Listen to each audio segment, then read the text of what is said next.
Hey there, Team Soul Trainers. This is Kim Wilson, and I wanted to give you just about a 5-minute web video training on content calendars. Now, this is a concept that I have learned, as I think some others may have in Team Soul Trainers, from Amanda Tress in her business mentorship program. The thought process behind it is nothing just out of the ordinary, never thought of before, but when broke down and explained and told how to implement, really does make a huge difference. Now, a lot of us have like pages on Facebook, and you can pre-schedule in advance on those.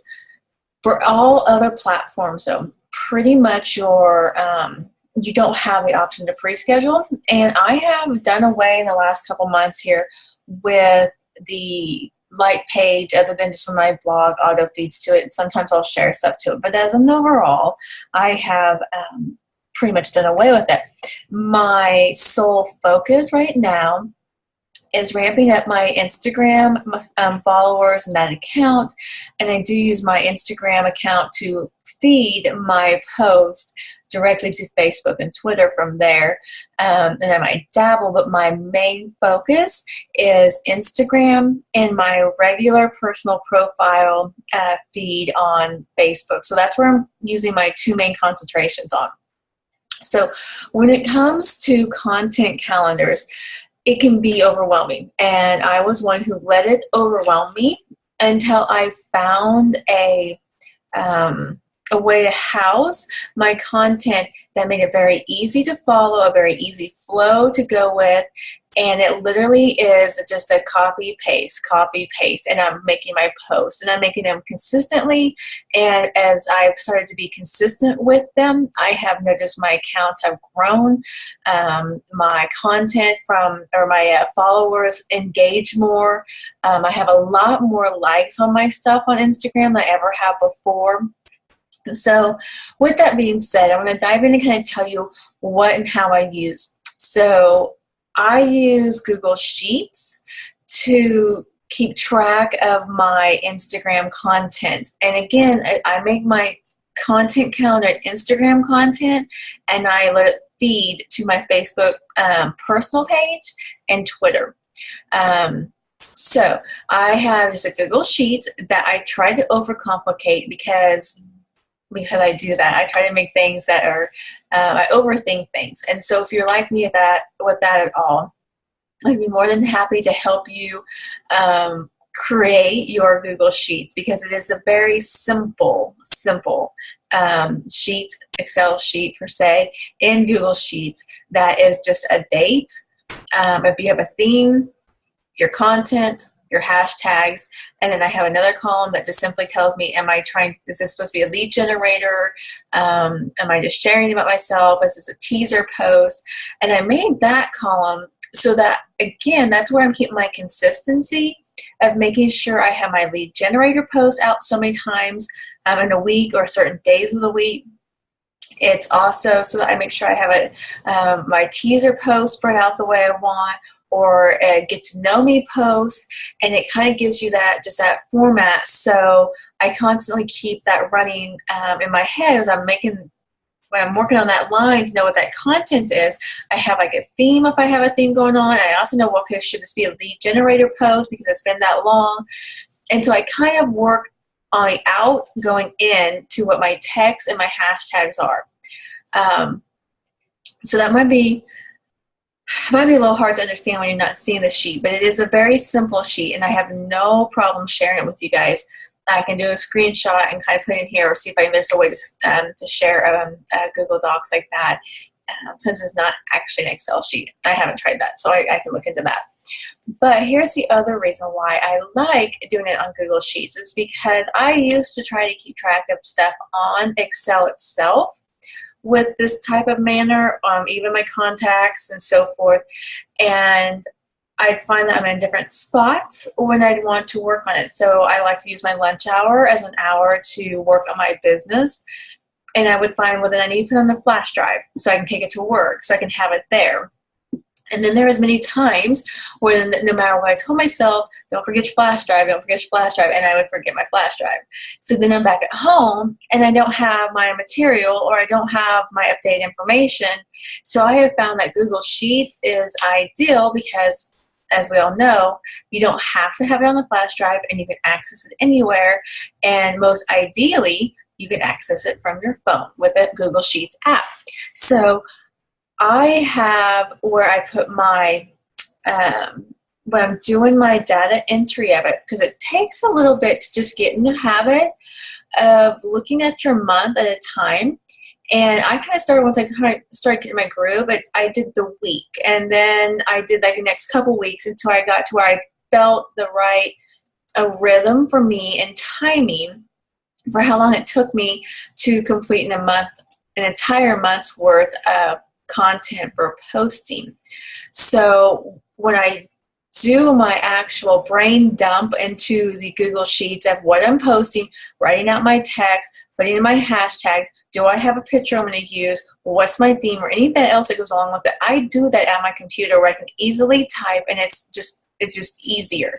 But I use my phone, especially since I'm using Instagram, I use my phone with the Google Sheets app, and it's simply just 2 times of a copy and a paste, and I'm done. So let me show you here. I don't know if you can see this. I don't know if you can see right here. It's kind of, I don't know, it's kind of shiny. But anyways, here's my Google Sheets. Yeah, my Google Sheets, and I put a window right behind you guys. So kind of feel like I'm doing the "Can you hear me now" commercial. Anyways, this top one, here we go. This top one here, that is my Instagram content. And I literally can go, you can kind of see here where it's kind of getting thicker there. There's the bulk of my verbiage.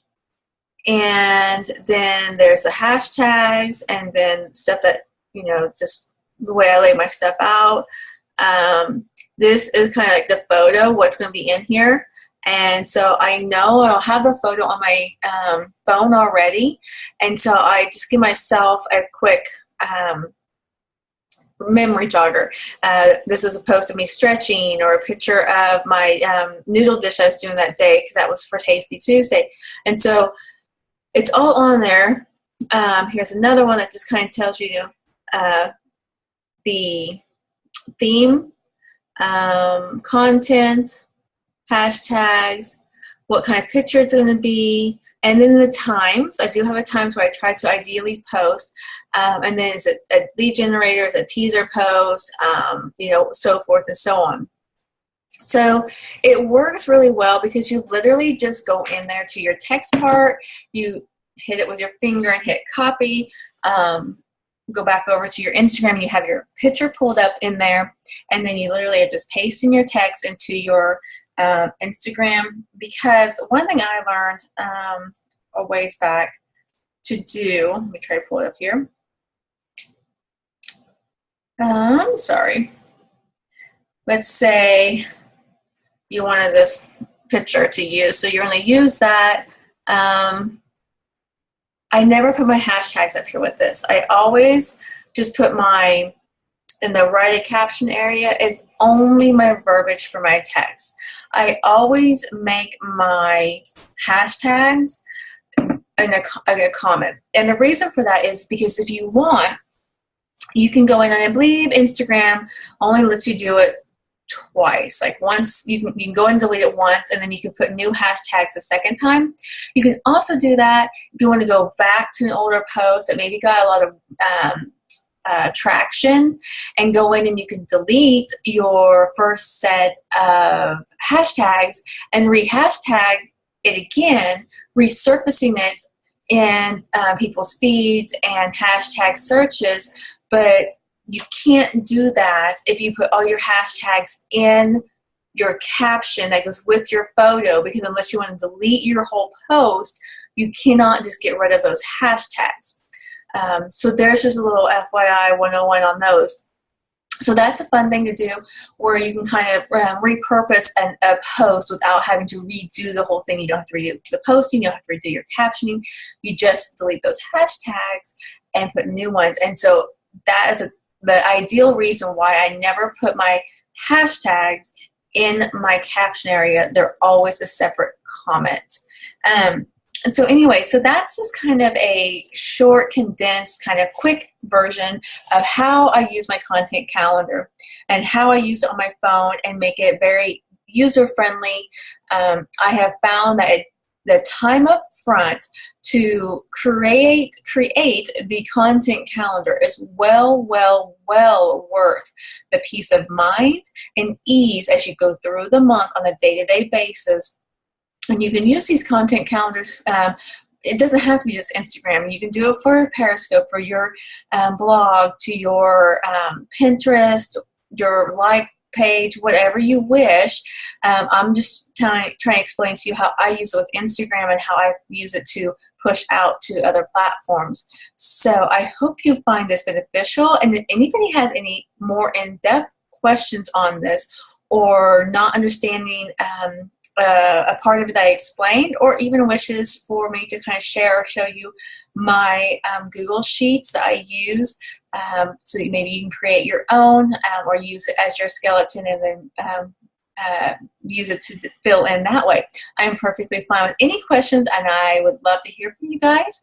I hope you have a beautiful Saturday in our fall weather. So I will talk to you later.